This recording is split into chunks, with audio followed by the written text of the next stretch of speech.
Vamos a ir a Lucas capítulo 22, versículos 31 al 34. Vamos a estudiar los segundos dos versículos de estos cuatro que aparecen aquí en esta situación particular que tuvo Pedro con el Señor Jesucristo. Dijo también el Señor: Simón, Simón, he aquí Satanás os ha pedido para zarandearos como a trigo. Pero yo he rogado por ti que tu fe no falte, y tú, una vez vuelto, confirma a tus hermanos. Él le dijo: Señor, dispuesto estoy a ir contigo no solo a la cárcel, sino también a la muerte. Y él le dijo: Pedro, te digo que el gallo no cantará hoy antes que tú niegues 3 veces que me conoces. Es un texto particularmente conocido en términos generales, lo que bien sabemos como la anticipación que Jesús hace de lo que iba a pasar con Pedro, uno de sus apóstoles más cercanos en un sentido, junto con Juan y Jacobo, como hemos dicho, pertenecían al círculo íntimo del Señor Jesucristo. Pero en esa pertenencia, o esa pertenencia no impedía que este hombre tuviese unas resoluciones de su corazón muy especiales, muy fuertes, muy determinantes. Sin embargo, acciones consecuentes no necesariamente era lo que caracterizaba a Pedro, y eso lo hemos visto en más de una ocasión. No obstante, él experimentaba o manifestaba, quiero decir, su amor por el Señor, genuino, sincero probablemente. Sin embargo, tenía características especiales, como una especie, podríamos hacer una analogía con las olas del mar. De pronto vienen y golpean con fuerza la costa, ¿cierto? Y parecen altas y fuertes, y luego se desvanecen donde revientan en la parte ya de la arena. Eso era con Pedro. Pedro parecía fuerte y firme en sus convicciones, pero de pronto parecía desvanecerse cuando llegaba el momento de tomar la resolución propiamente tal que había determinado en su corazón. Pedro, como dije, es un personaje muy especial en las Escrituras. Muchos nos sentimos identificados con sus fuertes resoluciones, pero también con que en el momento en que esas resoluciones deben ser prácticas, deben transformarse en acciones, no necesariamente son consecuentes. Así también pasa con nosotros muchas veces. Su amor sincero por el Señor nunca está en entredicho, es decir, no podemos negar ni podemos acusar a Pedro que no amaba al Señor, porque efectivamente sí lo amaba, y por eso hacía esas resoluciones con esa fuerza que él manifestaba. No cabe duda que sus resoluciones eran sinceras y manifestaban un amor genuino por su maestro. Sin embargo, su carácter impulsivo y su autoconfianza debían ser purgadas para que fuera un mejor instrumento en las manos del Señor. Y estas son las lecciones que nos deja lo que pasó con él. Hemos visto el versículo 31 y 32. Dijo también el Señor: Simón, Simón, he aquí Satanás os ha pedido para zarandearos como a trigo, pero yo he rogado por ti que tu fe no falte. Y tú, una vez vuelto, confirma a tus hermanos. Vimos varias verdades allí que aparecían. Dividimos el texto en 3 en particular en estos 2 versículos para poder estudiarlos más detenidamente.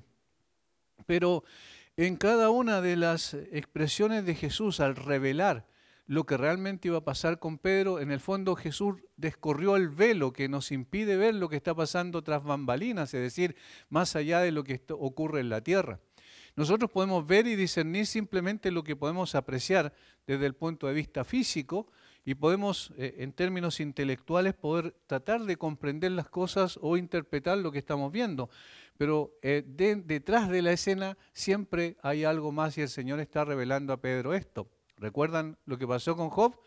También ocurrió lo mismo. Había una escena celestial que Job no conocía, nunca conoció, donde el Señor muestra a través del libro, obviamente para nosotros es claro, no fue para Job, el hecho de que Satanás había pedido a dar que el Señor autorizara una acción de él respecto de Job para poder demostrar, entre comillas, que Job lo servía simplemente por los bienes que él le había dado y por la protección que le daba también a él.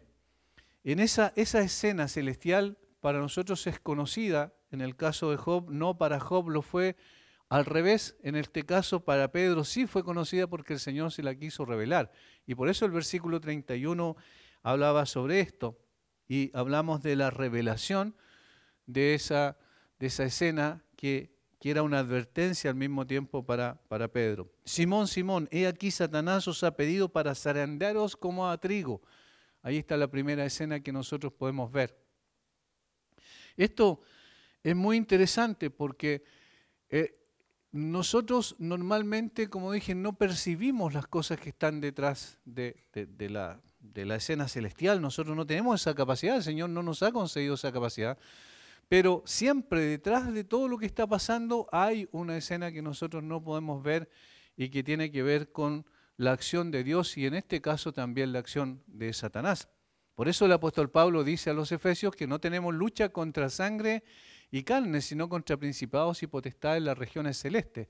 Ahí el apóstol Pablo está hablando de que se libra una batalla también en otro ámbito, no en el físico o material, sino en el invisible e inmaterial. Y esto es lo que el Señor revela. Satanás os ha pedido. Y esto nosotros lo vimos allí respecto a que Satanás no era soberano, sino que tenía que pedir autorización a Dios para poder actuar. Sin la autorización de Dios y bajo el dominio de Dios, él fuera del dominio de Dios no puede actuar. De tal manera que no es, digamos, soberano y no es independiente, no tiene la capacidad de poder actuar según como le parezca. Dios lo debe autorizar. Eso pasó con el caso de Job, ¿recuerdan? Le dijo el Señor, bueno, toca su vida, pero no toque su alma. Es decir, toca su cuerpo, pero no su alma. Después, en la segunda instancia, cuando finalmente le provoca la enfermedad. En este caso, Satanás le pide a Dios que por decirlo de alguna manera, que le conceda la posibilidad de tomar a Pedro y someterlo a prueba. Eso era lo que estaba diciendo.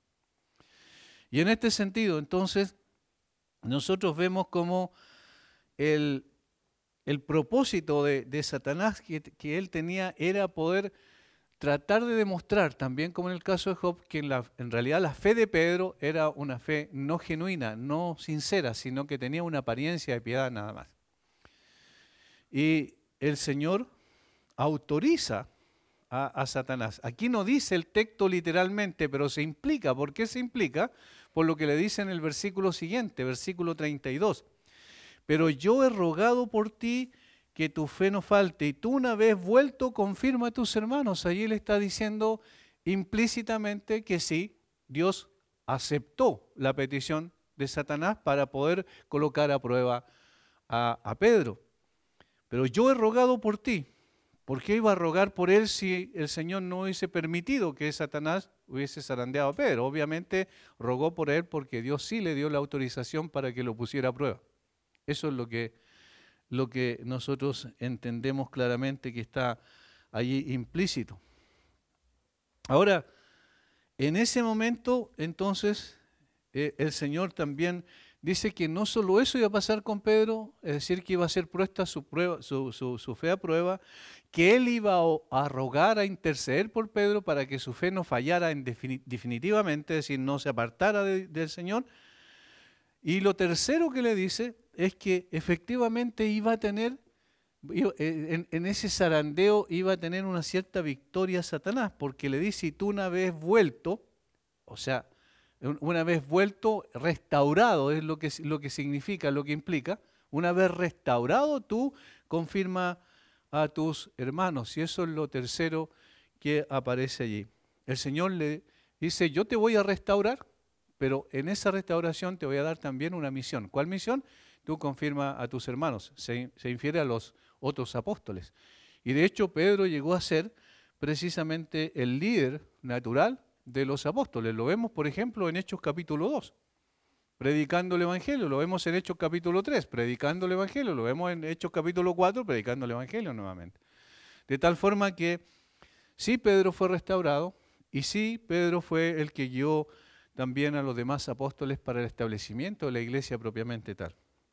Por lo tanto, esto está en todo el texto que nosotros vimos el jueves pasado y enfatizamos y profundizamos un poco más en aquello. También mencionamos que Satanás no va a pedir al Señor que le dé la autorización para zarandear a una persona que no tenga una relación cercana con Él. Porque ¿cuál sería el objetivo? ¿Cuál sería el propósito? Si una persona tiene simplemente una apariencia de piedad, entonces eso está contento Satanás que así ocurra, que es un religioso, que cumple ceremonias y rituales vacíos, no tiene ningún problema Satanás en dejar que él siga su curso. Pero cuando hay una persona que tiene una relación cercana con el Señor, cuando es una persona genuinamente piadosa, allí es donde va a colocar su mirada. Nosotros veíamos que ¿a quién escogió Satanás para pedirlo a Dios? A Pedro, y Pedro era uno de los más cercanos de Jesús. Y Pedro iba a tener una labor fundamental posteriormente en la instauración o el establecimiento, la institución de la iglesia. Por lo tanto, ese es otro principio que se deduce del texto. Ahora, aquí hay algo bien interesante que nosotros enfatizamos también, que es la intercesión de Jesús. Jesús intercede, le dice, yo he rogado por ti para que tu fe no falte. Es decir, mi Padre te va a permitir que Satanás te zarandee y pruebe tu fe, pero yo he rogado por ti para que tu fe no falte. Y esta es una seguridad reconfortante, mencionamos, y lo hace comprometiendo su intercesión en favor de su apóstol para que su fe no sea destruida.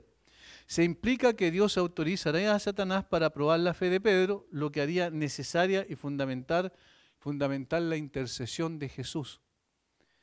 Y aquí es otra cosa que nosotros también enfatizamos, y es el hecho de que cuando somos puestos a prueba, el Señor está con nosotros y su intercesión está en favor nuestro. Juan 17, que es la gran oración de sumo sacerdotal de Jesús, poco antes de ir y ser arrestado y puesto en una cruz, el Señor oró por sus discípulos precisamente para que los guardara del mal o los guardara del maligno, dice literalmente el texto en el original. Por lo tanto, el Señor está orando por Pedro. Satanás quiso probar a Pedro para reprobarlo. El Señor Jesucristo permitió que probaran a Pedro, pero para aprobarlo, es decir, para que saliera su fe mucho más reconfortada. Y ahí la imagen que menciona cuando dice zarandearos como a trigo es bien interesante, porque esto era como una especie de pala, ¿cierto?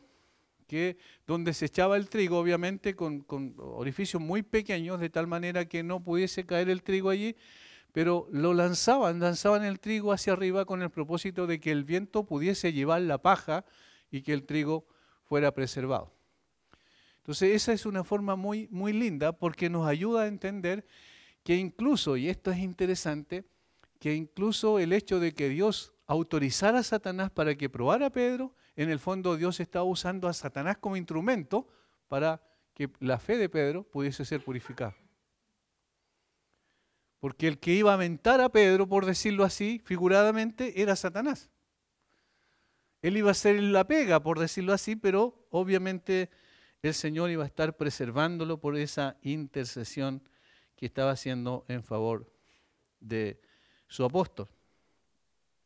Teniendo entonces en consideración estas verdades intemporales, hoy nos adentraremos un poco más en ver cómo la confianza excesiva en sí mismo trae consecuencias perniciosas a la vida del creyente.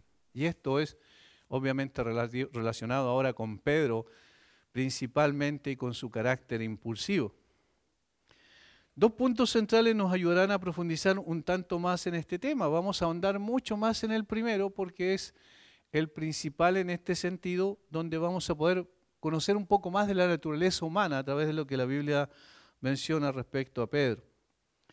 Estos dos principales o apartados principales son, primero, la causa de la caída, porque lo que pasó con Pedro finalmente cayó. La causa de la caída y la manifestación de la caída. La causa de la caída, versículo 33, la manifestación de la caída, versículo 34. O sea, la evidencia de que en efecto cayó. Vamos entonces a lo primero. La causa de la caída, versículo 33. Él le dijo, aquí está hablando Pedro, Señor, dispuesto estoy a ir contigo no solo a la cárcel, sino también a la muerte. Si vamos a ver el texto paralelo de Mateo, que tenemos en el capítulo 26 de Mateo, vamos a ver cómo aquí también, quizás un poco más extenso, no obstante, se ve lo que pasó con Pedro. Versículo 33, Mateo 26, 33. Respondiendo Pedro le dijo, aunque todos se escandalicen de ti, yo nunca me escandalizaré. Versículo 33. 34 dice, Jesús le dijo, de cierto te digo que esta noche antes que el gallo cante me negarás 3 veces. Pedro le dijo, aunque me sea necesario morir contigo, no te negaré. Y todos los discípulos dijeron lo mismo. Había una resolución en el corazón de Pedro muy fuerte respecto a que él iba a permanecer fiel, porque de eso se trata, ¿cierto? Aunque tenga que ir a la cárcel contigo, aunque tenga que morir contigo, yo no te voy a negar bajo ninguna circunstancia, voy a permanecer fiel a ti, te voy a seguir aún en las condiciones más adversas y más complejas que podamos enfrentar. Lo que está diciendo aquí entonces Pedro es que si lo vemos a la luz del contexto, está haciendo caso omiso a lo que el Señor le acaba de decir. Notemos que lo que el Señor le acaba de decir en los versículos 31 y 32 no es una posibilidad, algo que podría ocurrir. No, le está diciendo, Satanás te ha pedido para zarandarte como a trigo. Es decir, la prueba va a ser un hecho. Pedro, yo no estoy diciendo que probablemente vas a ser probado, estoy diciendo que vas a ser probado. El Señor acaba de revelar a Pedro lo que estaba ocurriendo en la escena que debía enfrentar en horas siguientes de su vida. La advertencia es enfática y tenía el objetivo de preparar a Pedro para las horas de tentación que vendrían sobre él. El Señor no le estaba diciendo algo que probablemente ocurriría, estaba afirmando categóricamente que lo que él mismo vio en las regiones celestes respecto al pedido de Satanás sobre Pedro. En otras palabras, era la palabra categórica del Señor y la afirmación, la declaración de que eso iba a ocurrir. La pregunta que nos hacemos, ¿cómo reaccionaríamos así nosotros? O ¿cómo reaccionaríamos? Quiero decir, por ejemplo, lo podemos ver en términos prácticos cuando leemos la Biblia. Cuando la Biblia dice qué es lo que realmente pasa. Cuando la Biblia dice qué es lo que realmente pasará en lo sucesivo. ¿Cómo reaccionamos nosotros frente a eso? Reaccionamos probablemente como Pedro en muchos casos, ¿cierto? Ni siquiera considerando lo que Dios nos ha dicho, sino que pasando adelante diciendo, no, pero yo de todas maneras voy a hacer esto y aquello. Y eso es precisamente una presunción. Y aquí está el punto complejo. Es una presunción, es arrogancia, es altivez, es orgullo en definitiva. Porque orgullo es no considerar lo que el Señor me acaba de decir. Eso está haciendo Pedro aquí de una forma abierta. Jesús estaba declarando que Dios accedería a la petición de Satanás y que caería efectivamente, pero que sería restaurado y se le encomendaría una misión especial para ser el guía del resto de los apóstoles. Eso es lo que Jesús le dice en el versículo 32. Pero Pedro hace caso omiso a lo que el Señor le dio. Es una advertencia. Pedro, ten cuidado. Le estaba diciendo en otras palabras al Señor, prepárate para ese momento de tentación.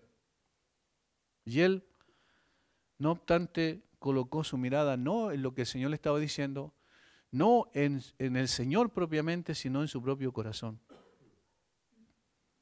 Pedro, en lugar de reaccionar con una expresión de humildad y sometimiento, porque eso es lo que se esperaría, ¿cierto?, a la voluntad divina expresada por Jesús, parece que ni siquiera se da el tiempo de procesar lo que había escuchado, reaccionando con una declaración de autosuficiencia absoluta. Señor, dispuesto estoy a ir contigo no solo a la cárcel, sino también a la muerte. Señor, no te preocupes. Estaba desoyendo la voz de Jesús. Hermanos, esto es lo que pasa con nuestro corazón. No es, la naturaleza humana es así. La naturaleza humana es arrogante y autosuficiente. Y aún siendo creyentes, nosotros actuamos así muchas veces. La naturaleza humana es engañosa. Nuestro propio corazón es muy engañoso, tal como dice el profeta Jeremías. Engañoso es el corazón más que todas las cosas. Y Pedro estaba autoengañado. Él pretendía que su fe era tan fuerte y firme que no iba a tener ningún problema. En otras palabras, le está diciendo a Jesús, bueno, tú dices que eso que me va a poner a prueba, pero yo voy a vencer esa prueba. ¿En serio, Pedro? ¿No estás viendo tu propio corazón como es realmente? ¿No estás viendo que tú eres débil y frágil? La naturaleza humana es soberbia y arrogante, sin embargo, es frágil y muy débil. Esto es lo que estaba pasando aquí con Pedro. Una resolución y determinación muy hermosa esto, ¿cierto? Soy dispuesto a ir contigo no solo a la cárcel, sino también a la muerte. Y podríamos decir incluso que es romántica, que es idealista. Es decir, pareciera ser que Pedro está viviendo, como diríamos en el mundo de Bill Sipap. No hay problema, dice. Yo voy a seguirte, no hay ningún tipo de problema, voy a ser fiel. Señor, no te quepa la menor duda. Y si tengo que ir a la muerte contigo, allá voy a ir a la muerte. Esta expresión, esta resolución estaba cimentada en sí mismo, en su propia carne, no en el Señor. Ahí está el problema. Ahí está el problema. Por eso es que titulamos el estudio de hoy, El orgullo precede a la caída. Cuando, como dice el autor de Proverbios 16-18 también, ¿cierto? Que la altivez o la arrogancia es la que antecede a la caída, al quebrantamiento.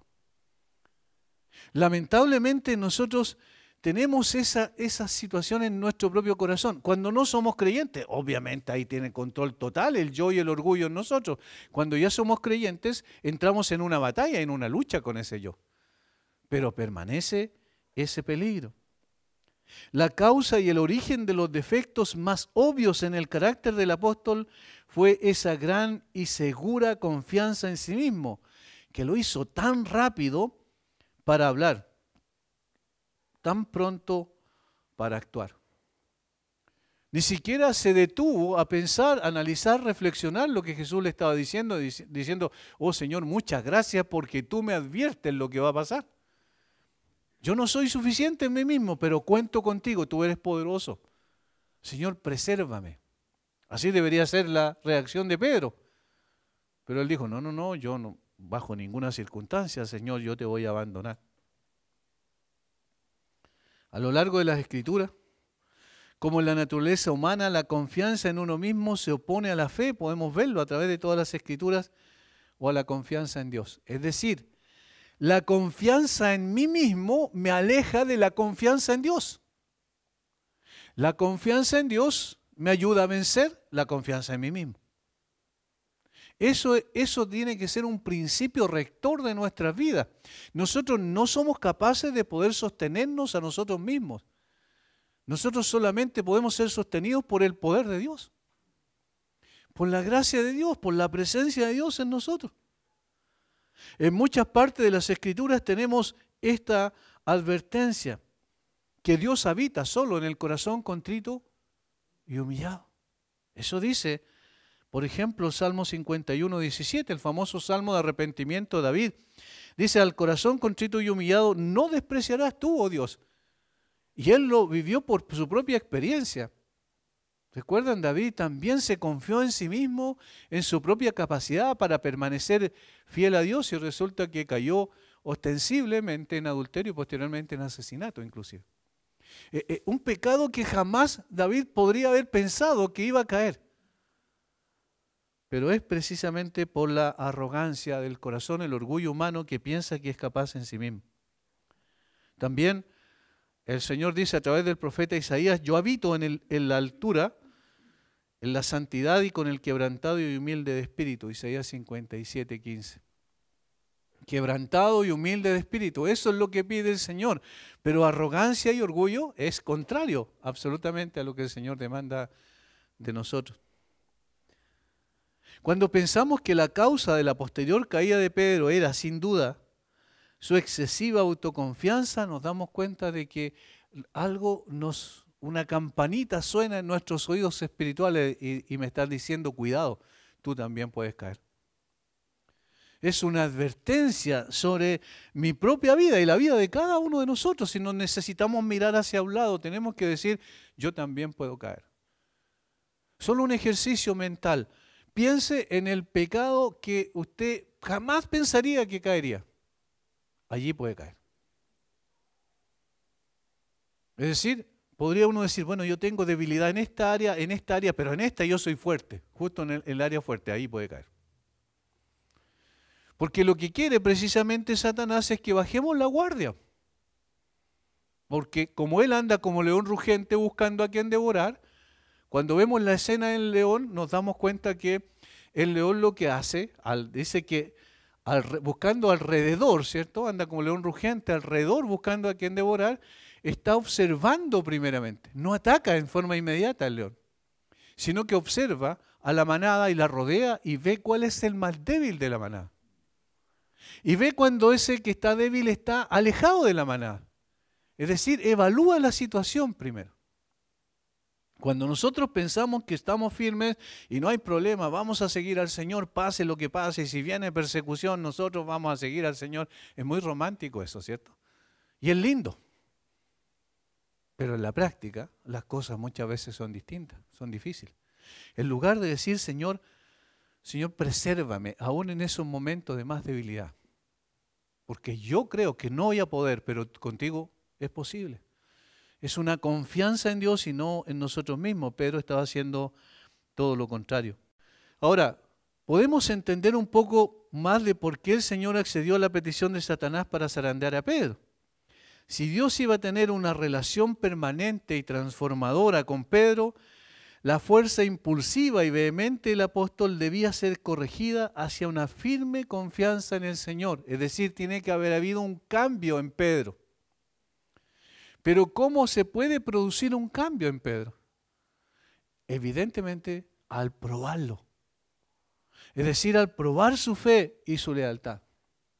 Y por eso cuando nosotros vemos que finalmente Pedro cae, en realidad podemos decir desde una perspectiva, o Pedro mismo puede decir de una perspectiva más amplia, caí, pero esta caída me ayudó para poder restaurar mi relación con el Señor como corresponde y ser más cuidadoso en mis determinaciones. Ahora, como dije al principio, el Señor usó la maldad del propio Satanás al someter a Pedro a este zarandeo para limpiar la paja del carácter del apóstol y depurar así el trigo. También ocurrió algo similar con Job. Recuerden, vimos también el estudio anterior, vimos eso, que Job dice, de oídas te había oído, más ahora mis ojos te ven, por tanto me arrepiento en polvo y ceniza. Hay una transformación en el carácter, una purificación del carácter de Job, a pesar de que este hombre era un hombre, desde el punto de vista humano, intachable.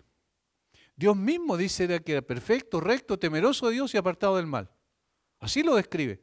Es decir, mucho más piadoso que todos nosotros juntos y que todo el mundo prácticamente. Es decir, un hombre que estaba muy cerca de Dios, sin embargo Dios lo sometió a prueba, lo dejó en las manos de Satanás circunstancialmente para finalmente mostrarle que él debía tener una pureza mucho mayor en su carácter, en su espíritu. Entonces, aquí Pedro está siendo llevado a esa situación con el propósito de que su autoconfianza pueda ser destruida. Si queremos ser usados por el Señor, debemos estar dispuestos a ser zarandeados como a trigo para que la paja de la autoconfianza sea removida de nuestro carácter y el Señor produzca en nosotros un mejor instrumento para su servicio. Muchos queremos el honor sin aflicción, pero antes del honor viene la purificación de nuestra confianza en nosotros mismos. Lo que a veces idealizamos demasiado en términos prácticos lo que es el cristianismo. Decimos, si yo conozco esta verdad, entonces yo voy a obedecer esto. Así automáticamente, y no es automático. No es automático. A veces conocemos muchas cosas, pero ¿cuánto de eso verdaderamente practicamos? Nos damos cuenta de que nos falta mucho todavía en nuestro carácter espiritual y en la medida en que confiemos en nosotros mismos va a ser más difícil avanzar. De allí que lo que pasó con Pedro también es lo que de alguna manera cada uno de nosotros tenemos que experimentar para crecer en la gracia y en el conocimiento de nuestro Señor Jesucristo. Ahora, si notamos un poco más de cerca el texto, fíjense lo que dice en la primera frase, una parte de la primera frase del versículo 33. Dispuesto estoy a ir contigo, dice. Dispuesto estoy a ir contigo. Y eso es bien especial. Es un detalle interesante. Y esto revela el corazón del apóstol respecto a su relación con Jesús. Señor, estoy dispuesto a ir contigo. Nos detenemos ahí un momento. Miren, la certeza que Pedro declara aquí se sostenía en la presencia de Jesús con él. Estoy dispuesto a ir contigo. ¿Por qué es importante esa declaración? Pedro no estaba mintiendo, ojo. A veces pensamos Pedro estaba mintiendo. No, no estaba mintiendo, estaba siendo sincero. Es más, Pedro cumplió con esa primera parte. Es decir, estoy dispuesto a ir contigo. ¿Qué pasó después de esta escena? ¿Qué es lo que tenemos en el versículo 39 en adelante? ¿A dónde se traslada la escena?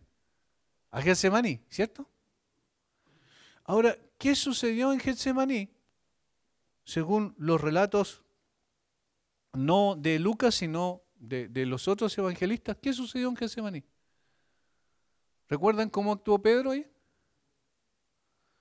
Cuando lo quisieron arrestar, sacó la espada y atacó al siervo del sumo sacerdote, al punto que le cortó la oreja, dice. O sea, Pedro estaba cumpliendo con esto, ¿no? Miren, estoy dispuesto a ir contigo. Pedro fue con Jesús a Getsemaní. Y Pedro defendió a Jesús en Getsemaní. Ahora, tratemos de colocarnos en la escena y pensar en lo siguiente. ¿El Pedro está arriesgando su vida o no? Sí, pues. Entonces, estoy dispuesto a ir contigo, no solo a la cárcel, sino también a la muerte. Está arriesgando su vida. Ahora, ¿qué pasó después entonces? ¿Por qué después sí se dio a la tentación de abandonar a Jesús y negar a Jesús? Miren, aquí está la diferencia. Pedro dijo, estoy dispuesto a ir contigo. Pero una vez que arrestaron a Jesús, ya Jesús no estaba con él. Entonces, ¿dónde se producía o dónde se sostenía esa fortaleza, esa determinación que Pedro menciona aquí? En el hecho que Jesús estuviera con él. En Getsemaní estuvo con Jesús. Y ahí no tuvo problema en decir, desenvainar su espada, al punto que Jesús tuvo que decirle que envainara nuevamente su espada, porque él no venía, ¿cierto?, a luchar de esa manera. Ahora, esto es muy interesante, porque mientras Jesús estaba con él, y mientras ocurriera cualquier cosa allí, no temería a nadie ni a nada. Sin embargo, la tentación no llegaría mientras Jesús estaba con él y los demás discípulos, sino cuando el Señor ya no estaba con ellos, pues había sido apresado. Más adelante vamos a seguir el camino de Pedro y nos vamos a ir al versículo 54 y nos vamos a dar cuenta que Pedro, ahí hay una frase que dice todo lo que realmente pasó con Pedro y por lo cual finalmente cayó en la tentación. Y prendiéndole le llevaron respecto a Jesús y le condujeron a la casa del sumo sacerdote y Pedro le seguía de lejos. Pedro le seguía de lejos. ¿Lo notan? Pero ya Jesús no estaba con él y él no estaba con Jesús. Entonces ahí empieza la debacle de Pedro. Por lo tanto, no podemos decir que él no fue sincero en su determinación. El problema es que no vio hasta dónde llegaba su determinación. Aprendemos de ello, en términos prácticos, que ser consciente de la presencia de Dios con nosotros nos da el valor y el denuedo que necesitamos para enfrentar cualquier peligro. En otras palabras, si estamos conscientes de lo que Jesús prometió, yo estoy con ustedes todos los días y hasta el fin del mundo, entonces podemos enfrentar la tentación. Pero si nosotros nos olvidamos de este hecho, y empezamos a mirar las circunstancias, y empezamos a ver que las cosas se ponen difíciles, y empezamos a pensar cómo poder salir de la situación difícil que nos encontramos, probablemente vamos a caer. Vamos a ceder a la tentación. Recuerden otra escena de Pedro cuando le dijo, el Señor fue andando sobre las aguas en el mar de Galilea hacia la barca donde estaban ellos, ¿recuerdan? Y Pedro lo vio, primero se asustó y cuando supo que era Jesús, dice, Señor, ¿puedo ir hacia ti. Y el Señor le dice, sí puedes. Y Pedro salió de la barca y comenzó a caminar sobre las aguas. Pero ¿qué pasó al momento en que él sacó la vista de Jesús? Se hundió. Porque empezó a ver, a ver que el viento era fuerte, que la tempestad, el oleaje era grande, y entonces se asustó. Eso es lo que pasa cuando nosotros no estamos siempre conscientes de que el Señor está con nosotros, porque esa es una promesa, con nosotros todos los días y hasta el fin del mundo. Cuando dudamos de la presencia de Dios, volvemos nuestra mirada a nuestro propio corazón y dependemos de una confianza en la carne y apartamos la mirada del Señor y entonces la tentación nos absorbe. Eso es lo que ocurre aquí con Pedro. Ahora, Pedro dice que seguiría a Cristo a la cárcel o hasta la muerte. Esto otra vez es muy lindo si lo vemos desde una perspectiva romántica ideal, pero no es apropiado cuando se trata de un impulso cuyo origen es la carne y no la fe confiada. Notamos que una vez preso el Señor por el Sanedrín, Pedro comienza a seguir a Jesús desde la distancia, como hemos dicho, ya no estaba el Señor con él y comienza a tambalear su hermosa resolución. Ya no es tan fácil seguirlo. Pensémoslo de esta manera. En todas las escenas que muestra el Evangelio de Jesús, voy a mencionar algunas y ustedes piensen en cuál de ellas les gustaría estar. ¿Les gustaría estar cuando Jesús dice, vio a la gente, a la multitud, 5.000 hombres, solamente contando los hombres, sin contar las mujeres y los niños, una gran multitud de mínimo 15.000 personas que había allí? Y el Señor le dice, los discípulos le dicen que tienen hambre la gente y el Señor le dice, dadles vosotros de comer. Y entonces el Señor realiza el famoso milagro, ¿cierto?, de la multiplicación de los panes y los peces. En ese momento, en esa escena, ¿nos gustaría estar allí con Jesús? Por supuesto, vemos el poder de Jesús. Estamos repartiendo los panes y los peces, somos los instrumentos para repartir eso y alimentar a una multitud. Extraordinario. Nos gustaría, ¿cierto? Nos gustaría estar cuando Jesús entró el domingo anterior a su crucifixión, allí en el Monte de los Olivos, en la bajada del Monte de los Olivos, cuando vienen descendiendo el Señor Jesucristo montado en un asno, y la gente lo vitorea y dice, bendito el que viene en el nombre del Señor, hosana el Hijo de David. ¿Nos gustaría estar ahí? Ahora cambiemos un poquito la escena. ¿Nos gustaría estar cuando a Jesús le colocan la cruz sobre sus hombros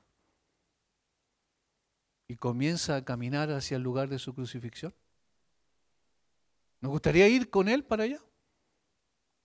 Y que también se nos coloque esa cruz sobre nuestro hombro y caminar con Él, sabiendo a dónde iba a llegar, sabiendo cuál era su fin, sabiendo que si nosotros lo seguimos allí estaríamos también en la cruz. ¿Verdad que rechazaríamos esa escena? Nos gustaría esa otra escena donde está el Sanedrín y comienzan a tratar de que Jesús confiese algo que él no había hecho, una blasfemia, ¿cierto?, para poder acusarlo, y comienzan, lo abofetean y después lo llevan al donde Pilato y los soldados romanos empiezan a burlarse de él, lo golpean. ¿Nos gustaría estar ahí?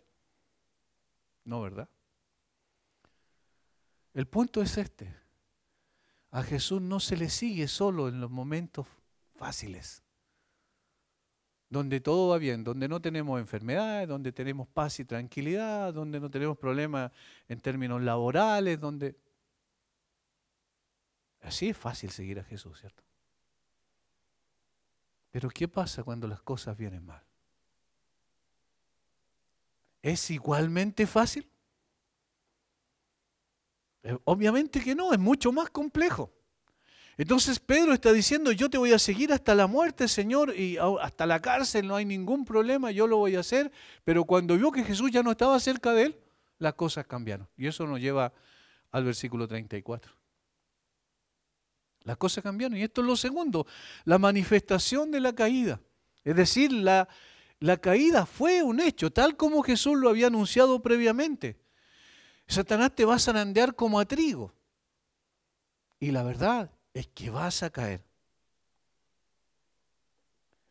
Dice, y él le dijo, Pedro, te digo que el gallo no cantará hoy antes que tú niegues 3 veces que me conoces.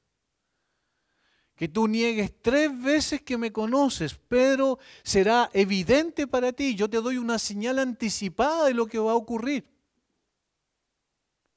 En el fondo, cuando cante el gallo te vas a dar cuenta de lo que yo te dije. Tú me vas a negar. Pero Señor, yo te seguiré hasta la cárcel y también hasta la muerte. Pedro, no vas a poder cumplir con tu promesa. El Señor responde a la alocada presunción de Pedro con una categórica declaración sobre la certeza de su caída. Pedro, te digo que el gallo no cantará hoy antes de que tú niegues 3 veces que me conoces. Pedro había comprometido su fidelidad al Señor a toda prueba, incluso a riesgo de encarcelamiento o muerte. No hay ningún problema, yo voy a seguir contigo, Señor. Sin embargo, este tipo de entusiasmo seguro suele ser un signo de debilidad. Este tipo de entusiasmo seguro suele ser un signo de debilidad, en lugar de fortaleza. A veces nosotros escuchamos a personas que tienen un hermoso discurso piadoso. Y entre más piadoso es el discurso, más debilidad probablemente hay. Porque una persona piadosa no tiene que andar diciéndole a todos que es piadoso. ¿Me entienden? Eso es lo que ocurrió aquí. En este caso, Pedro no es que se estaba jactando delante de muchos, estaban los demás discípulos. Los discípulos también pensaban lo mismo que Pedro, eso dice Mateo. Lo que pasa es que Pedro se anticipaba y él era el que hablaba. Sin embargo, este tipo de entusiasmo de Pedro no estaba bien sostenido en un fundamento sólido. Jesús conocía el corazón de Pedro, lo conocía perfectamente y conoce el corazón de cada uno de nosotros como ninguno de nosotros lo conoce. Nosotros decimos, no, yo conozco lo que pasa. No, yo no me conozco. Jesús me conoce perfectamente. Y eso pasó con Pedro aquí. Jesús, que leía el corazón, sabía muy bien lo que valía una protesta tan determinante de parte de Pedro, es decir, una determinación tan grande. Y de inmediato pronosticó la terrible caída de su amigo y siervo esa misma noche. Recuerden que Jesús amaba a Pedro como amaba a los demás apóstoles. A los que amaba, los amó hasta el fin, dice Juan 13. Una vez más, las palabras de Jesús no advierten sobre una posibilidad, sino sobre lo que realmente acontecería. Pedro, tú vas a caer. Pedro no estaba entendiendo y cuando llegara la tentación, la caída sería un hecho. Es un espectáculo muy cruel, uno de los más tristes que jamás hayamos visto. Un hombre valiente que se volvió cobarde de la noche a la mañana. Y ni siquiera de la noche a la mañana, en un par de horas. Porque Pedro era valiente, sí, se veía como un hombre valiente, pero se volvió un cobarde. Se derritió, para usar una figura, una analogía, cuando el fuego llegó cerca de él. Un verdadero hombre que se volvió mentiroso, porque lo que él dijo después, más adelante lo vamos a analizar más de cerca, lo que él dijo era una mentira. Él conocía a Jesús y lo conocía mucho más cerca que lo que los demás lo hacían. Por lo tanto, se volvió un mentiroso. Un hombre fuerte, luego que tiene que llorar amargamente por el mismo pecado que todos los pecados podría haber parecido, que de todos los pecados podría haber sido imposible para él. Recuerden que les mencioné, piensen en el pecado que menos ustedes pensarían que van a cometer. Bueno, Pedro cometió ese pecado. ¿Habría bastado algo menos esta caída abierta y vergonzosa? Que esta caída abierta y vergonzosa, esta fractura en su punto más fuerte, para purgarlo de esa confianza en sí mismo que hemos visto ser tan fuerte y tan activa en él hasta el mismo instante de su caída. Él se creía tan autosuficiente. Y esa es una palabra peligrosa para un creyente. Autosuficiente. Ninguno de nosotros es autosuficiente. Ninguno de nosotros, hermanos, estamos expuestos permanentemente a caer. Por eso el que crea estar firme, mire que no caiga. El Señor sabe exactamente qué tecla tocar en nuestra vida. La autoconfianza siempre terminará en disolución, en desilusión de sí mismo. Pedro debía caer para purgar su arrogancia y autosuficiencia. La caída es inevitable cuando creemos que somos capaces en nosotros mismos para seguir a Jesús sin vacilación. Por eso que tenemos que ser tardos para hablar y prontos para oír. Alguien hizo la comparación, tenemos 2 oídos y una sola boca. El Señor quiere que escuchemos 2 veces antes de hablar. Pedro habló muy rápidamente y escuchó muy poco.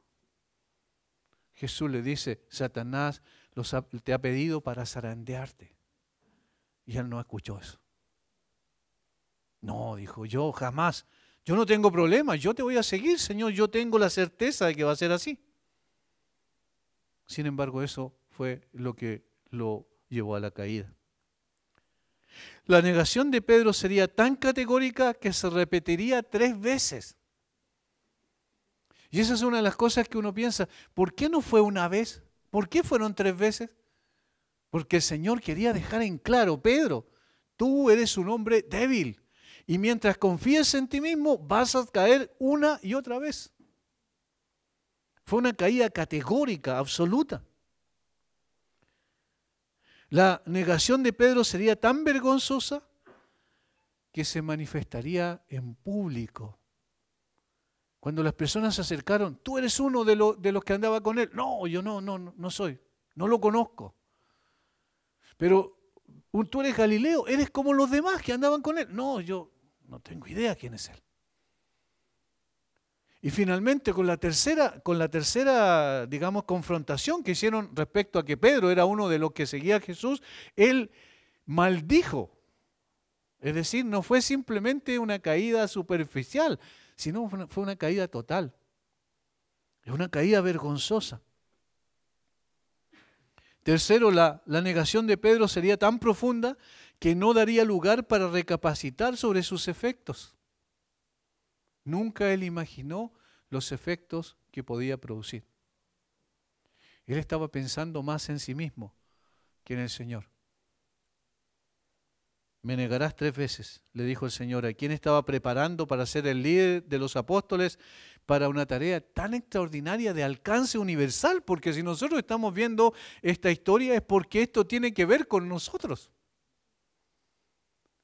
De hecho, ¿a través de quiénes el Señor transmitió el Evangelio desde Jerusalén? A través de los apóstoles. Y a través de los apóstoles, en una cadena ininterrumpida, del Señor ha enviado personas a todas partes del mundo para predicar este mensaje. De tal manera que los apóstoles, en este caso Pedro y los demás, eran, dice la Biblia, que eran las columnas de la iglesia. Entonces, tiene que ver con nosotros. Me negarás 3 veces, le dijo el Señor, a quien sería el primero en usar la llave del reino en Pentecostés por medio de la predicación del Evangelio. Y a ti te doy las llaves del reino. Y a Pedro y a los apóstoles se las dio, pero ¿quién fue el primero que usó las llaves? Fue Pedro. Y aquí estamos hablando de la llave de la predicación del Evangelio para que la gente pudiese entrar al reino de los cielos. En el capítulo 2 de Pentecostés, del día de Pentecostés, Pedro comenzó a predicar el Evangelio. Seguramente Pedro nunca olvidó esta lección de vida que trajo la caída. Porque aún en medio de la caída hay lecciones importantes que todo creyente debe aprender. Cuando nos equivocamos en cualquier cosa, decimos, ya no me voy a volver a equivocar en esto, ¿no es verdad? Si vamos pasando por un lugar y sabemos que hay un hueco, hay un hoyo que es peligroso y que caímos un día ahí, sabemos que ya vamos a evitarlo la próxima vez. Entonces aprendimos una lección también.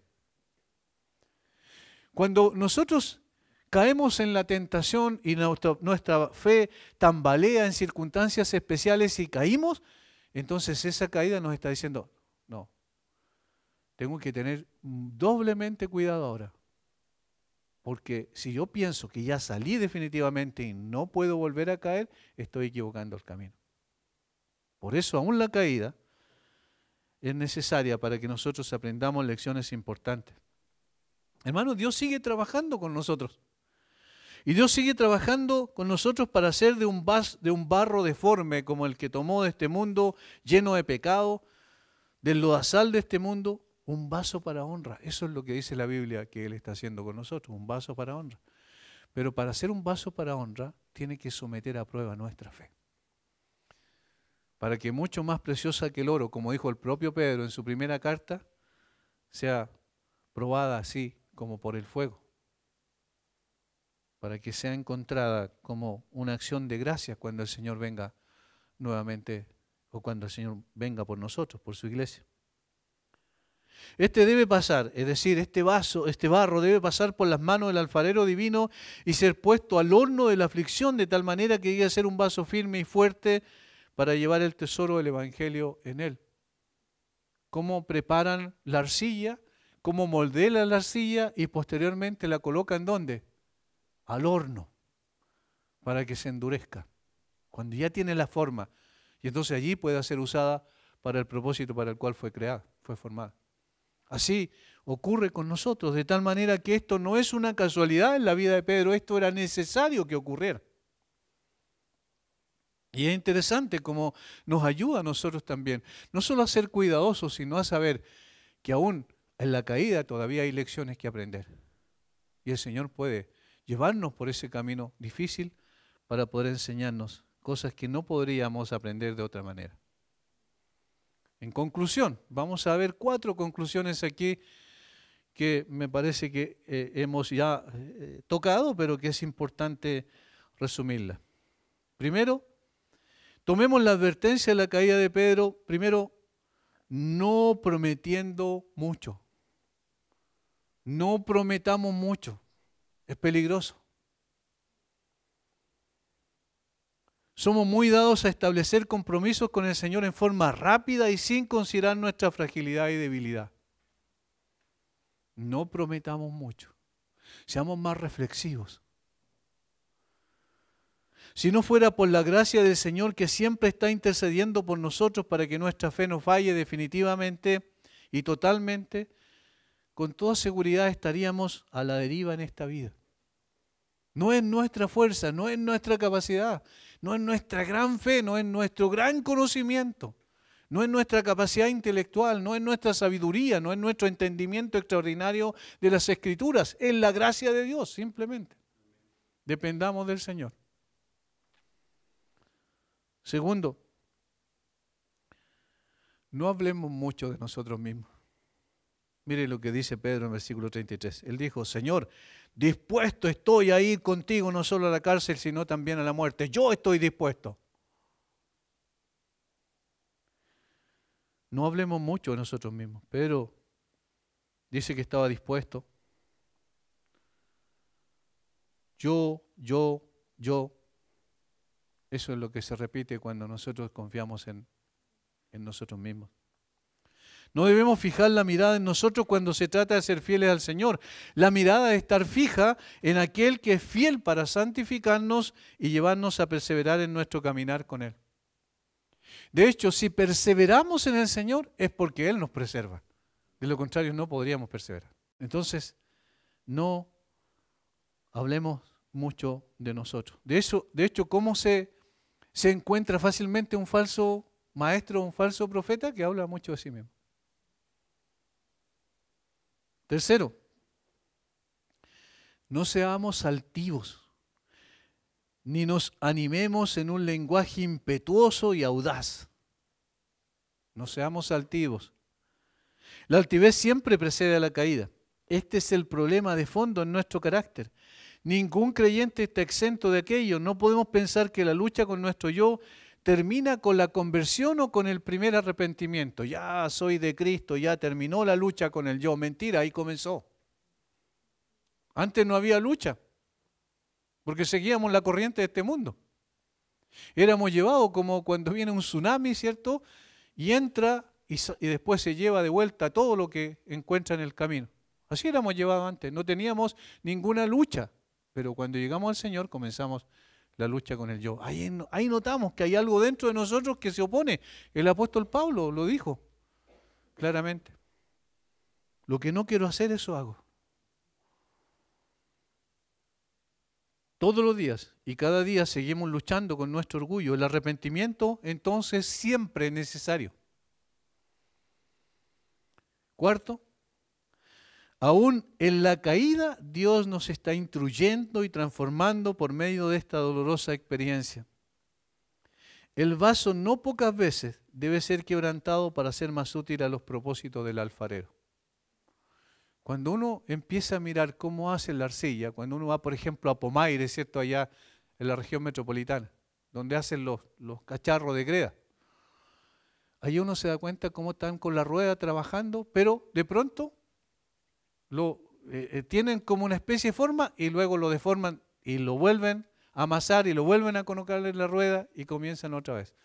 Así, el creyente tiene que ser quebrantado muchas veces para que el Señor pueda hacer de nosotros un vaso de honra realmente. Y eso se hace también usando el Señor, aún nuestra caída. Cuando desobedecemos a Él, aprendemos lecciones importantes posteriormente. Estas 4 cosas resumen un poco lo que hemos dicho y son conclusiones importantes y prácticas para nosotros.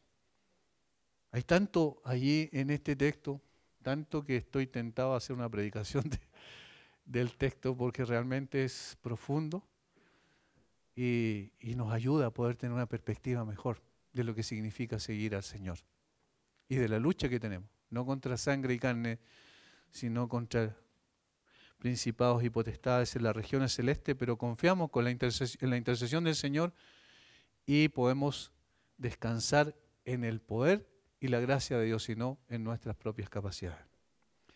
Padre, te alabamos, te damos gracias por este tiempo, gracias Señor por llevarnos a considerar un poco más esta historia, Señor, este incidente que hubo con Pedro, porque de esa manera también nos identificamos con él y nos damos cuenta que con toda seguridad, Señor, somos mucho más débiles y frágiles que el propio Pedro. Danos de tu gracia para poder depender de ti y no de nosotros mismos. Gracias por tu compasión y misericordia para con nosotros al enseñarnos, al guiarnos, al corregirnos, al instruirnos por medio de tu palabra. Bendice a mis hermanos en el nombre de Jesús. Amén.